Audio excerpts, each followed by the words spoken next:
Hello everyone, in today's video I'm going to break down my Immortal Axe build for Wuchang. This build takes full advantage of the raw attack power and stagger potential of the axe to stunlock enemies, deal constant damage, and recover health with every attack. I'll walk you through everything from skill tree progression and weapon choices to Benediction setup and overall playstyle, so you can start dominating right from the early game. So without any further delay, let's get started. First, let's go over the skill tree, but before we do that, I want to point out that the order in which I will list these skills is not your progression path. Later in this section, I will show you how to progress your skill tree if you decide to play this build from the very beginning of the game. Starting with the Axe tree, we have Thunderous Cleave. This skill allows you to generate 3 stacks of Skyborn Might when you land the fourth and final attack of your Axe Light attack combo. This is your primary method to generate Skyborn stacks. However, if the enemy dies before the final slam attack, you do not generate any stacks. Since small enemies often die from a single attack, position yourself at a distance before starting your light attack combo. This way, only the final hit will connect, killing the enemy and generating Skyborn Might stacks. In the Axe tree, you will only find Strength, Endurance, and Vitality nodes, and those are the only attributes you are going to need for this build. Strength is your main source of damage since all axes in the game scale primarily with strength. As you can see, I picked up all strength nodes in the Axe tree as well as those located in the longsword and spear trees. Endurance is likely your most important attribute for this build because without enough stamina, you will not be able to keep attacking and you will be forced to back off until you generate enough stamina. Vitality contributes to your maximum health and you will need plenty of it. Next, we have Tide Turner. This will cause your third attack in the light attack combo to restore a small amount of stamina. This is crucial because we cannot regenerate stamina while attacking, so in order to maintain our unstoppable onslaught, we must rely on skills like Tide Turner and Energetic to generate stamina while attacking. Shudder and Crush will consume 1 Skyborn stack to speed up your charged heavy attack. There are so many bosses in the game that you can break with a single charge heavy attack from behind to land those devastating obliterate attacks. Next we have Earth Shatter. This, in my opinion, is the best discipline skill in the Axe tree and the reason why this build is even possible. So when I started this build, I immediately went for the Rampage discipline skill because it gives the ability to restore health with weapon attacks, and by no means is this a bad skill. It actually has a very smart design because it gives you the buff instead of branding enemies, which means you can swap targets and still restore health with no penalty. It also has very strong crowd control since it can launch even the heaviest enemies in the air and knock them down, leaving them open for more attacks. However, the issue is that I was getting constantly staggered with boss attacks even while wearing the highest tenacity pieces of gear I could find. Getting your light attack combo interrupted is the worst thing. It means you cannot deal damage, you cannot heal, and you will not be able to generate Skyborn stacks. However, with Earth Shatter, you gain a resilience buff that adds 100 points of tenacity on top of what you already have, making your attacks almost impossible to get interrupted. Of course, you also want to grab the Earth Shatter variants 1 and 2. Variant 1 will increase the duration of the resilience buff, which means you don't have to refresh it so often during boss fights. And variant 2 will cause Earth Shatter to knock back enemies and even bosses, leaving them open for more damage while they are trying to get back up. Earth Shatter costs 3 Skyborn stacks to use, but you can immediately chain your light attack combo after that to generate those 3 stacks again. It is also conveniently located very close to the beginning of the Axe tree, so you can grab it very early in the game. Next we have Strike and Cleave. This will increase your attack speed, which is great. By the way, you don't have to attack at a certain pace. I'm mashing the light attack button and the effect seems to be working. You can tell by those white feathers around my character. Chop and Weave gives your third attack of the light attack combo Clash. Clash happens when you attack an enemy at the same time they are attacking you. It will significantly reduce the damage taken while preventing your attacks from getting interrupted. You can take Axe and Hook for convenience, but I never use heavy attacks unless I'm sneaking behind an enemy or if I manage to dodge behind a boss during the fight. In the general tree, we have Skyborn Call. This will increase your maximum Skyborn stacks up to 3. You need this exact amount to use any Axe discipline skills like Earth Shatter. While at 90% Madness, Health Siphon will give you a small amount of healing with the final attack of the light attack combo. The entire time I was playing this build, I was at high madness threshold, so for me this was a free healing. Energetic is a crucial skill that restores a small amount of stamina whenever you gain a Skyborn stack. Combined with Side Turner, you will have nearly unlimited stamina, allowing you to maintain constant pressure without ever needing to stop your attacks. Fury of the Skyborn will reduce the cost of echo spells by 1 while you are at 50% madness. We are actually using 2 echo spells in this build, so it is nice to have. Not like we have a choice, we have to take it to gain access to Bone Needle Leech. This is going to be your main source of healing. The Temperance buff lasts for 1 minute and will cause your weapon attacks to heal you based on how much damage you deal to your enemies. Rapid Temperance will speed up your Temperance enchant while at 50% madness. This is a nice quality of life skill because you don't want to spend any extra time buffing, especially during boss fights. We can increase the number of Skyborn might stacks we can have up to +5 by unlocking Skyborn Call 2 and 3. You can gain 2 additional temper uses per rest by taking these 2 nodes. You can also unlock more acupoint slots in your Temperance by taking these alteration nodes. I also spent 1 point at the very beginning of the game in the one-hand sword tree to unlock the biding time mechanic. I always switch to the one-handed sword outside of combat. This will prevent your Skyborn stacks from decaying until your next fight. As promised, I will quickly show you how to progress your skill tree if you are just starting a new playthrough with this build. First, grab Skyborn Call 1, Biding Time, and Earth Shatter in the Axe tree. Go back to the general tree and grab Bone Needle Leech and Skyborn Call 2 and 3. After that, take everything in the Axe tree except those discipline skills. We are going to grab those later in chapter 4. After completing the Axe tree, jump to the Spear tree. It has plenty of strength, endurance, and vitality nodes. Afterwards, go to the Longsword tree and grab similar nodes. Make sure to avoid taking any agility nodes. Now that we are done with the skill tree, let's go over the weapon we are using in this build.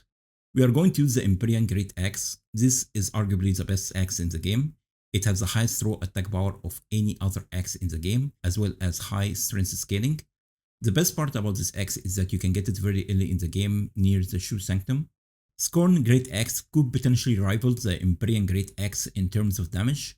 However, it can only be obtained in the late game and it can only be tempered with the Flame Needle.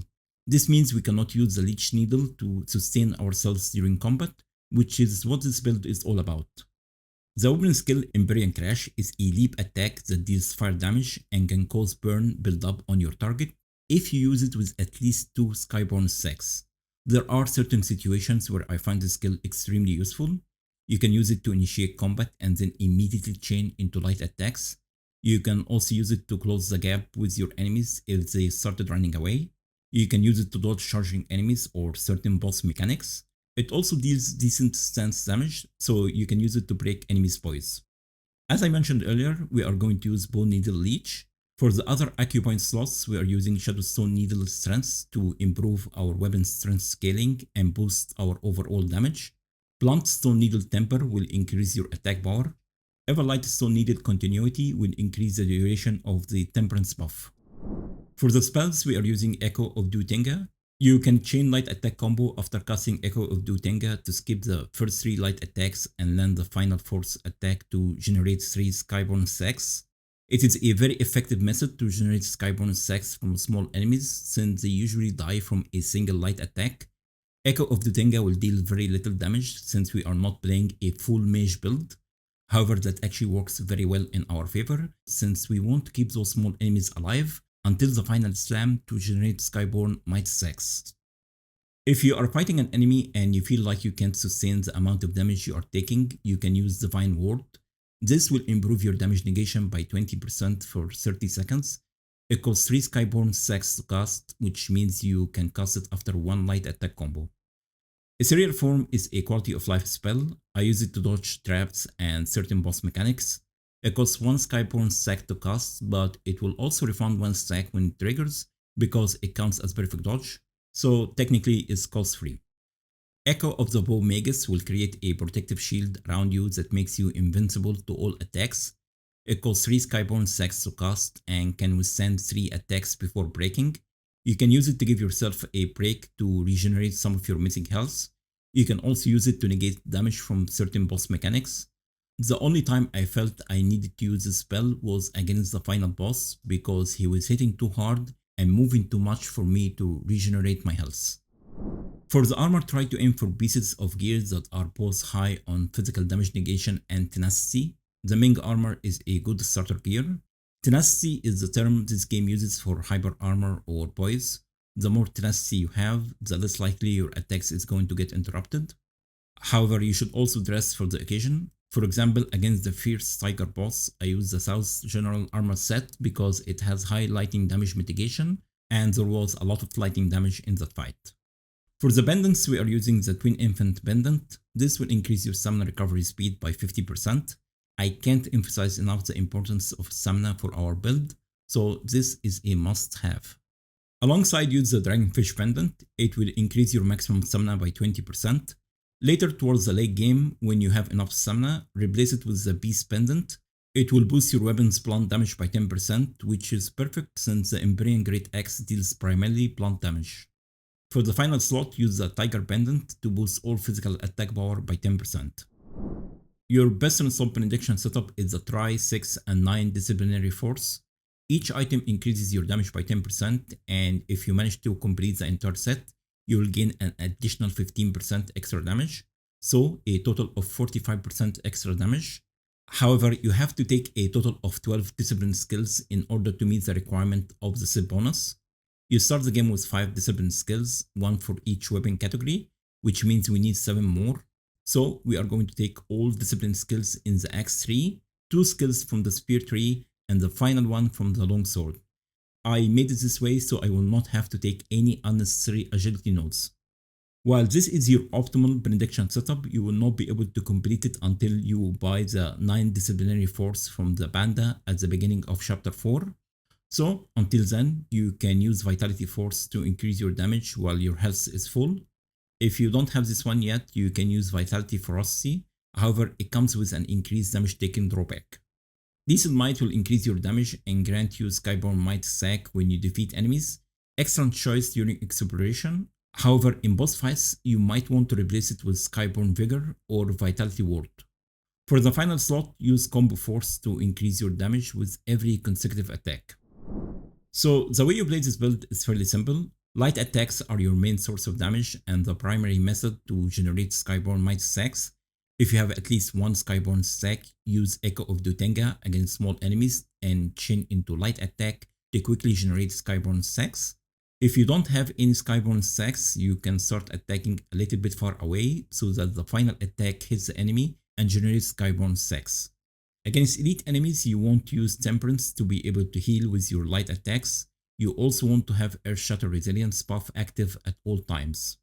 After using a discipline or weapon skill, immediately follow up with light attacks to extend your combo and efficiently build up Skyborn stacks.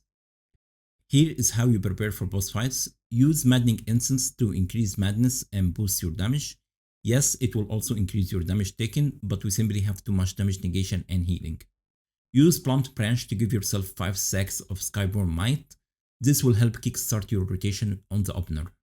You can also use Crimson Lantern Fruit and Swift Rush Flowers to reduce your stamina cost and improve your stamina recovery speed.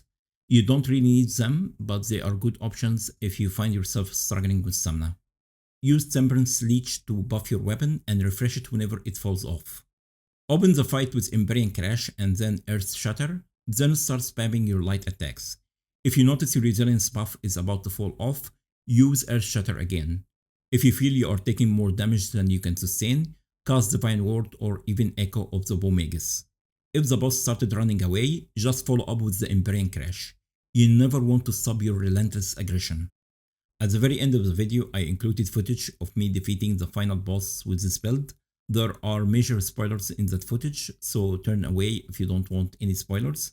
You already have all the information you need to play this build effectively, and I truly hope you try it out and let me know what you think. This brings this guide to an end. Thank you so much for watching. I hope you found this build or any of the information I provided in this guide helpful. If you have better ideas to further improve this build or my content in general, please let me know. Once again, thank you for watching, and as always, have a great day.